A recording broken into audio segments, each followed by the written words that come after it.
Is our reporter Blanche Gorises. Good evening, Blanche, and thank you for joining us. Good evening. Now, Blanche, can you first tell us what are the key resolutions that the SADC leaders approved? Well, before we get to the key resolutions, I think what stood out the most is the application that was considered actually successful by the Comoros Islands to join the SADC member countries as being part of the bloc. So that is what stood out from this summit. All the predictions were that between Burundi, who also submitted its application, and Comoros one was likely to be successful. And as for Burundi, well, the SADC Secretariat is still busy reviewing the process of the application and will have to finalize the paperwork for the heads of state to deliberate on its admission into the bloc. Now, you've just mentioned about the Burundi and Comoros issue to become SADC member states following a request made by the two countries to join the regional bloc. Can you give us more details on that, Blanche?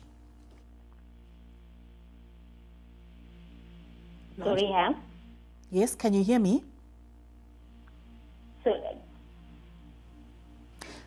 Should I repeat that question once more? You have mentioned earlier on about the Burundi and Comoros to become SADC member states. Could you just elaborate a bit more on that?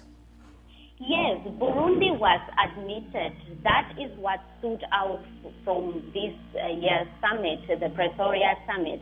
And the one from the application by Burundi, when I spoke to the officials earlier as to why its application wasn't considered, taking into consideration that the two countries submitted the application more or less the same time, the responses we got was that the SADC Secretariat still has to finalize the paperwork for the heads of state to look at Burundi's application. But I can say the one of Comoros was more like a free pass, given that it met the requirements to be part of the regional bloc, even looking at its geographical location.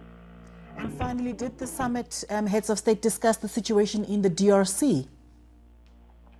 Yes, the summit also took note of the situation, urging the Independent National Electoral Commission of the DRC to rather revise the electoral calendar, as it has come to light that the elections which are scheduled for later this year to be held in December this year will not take place due to a lot of challenges, some challenges that are beyond the regional bloc's control, as well as the country itself.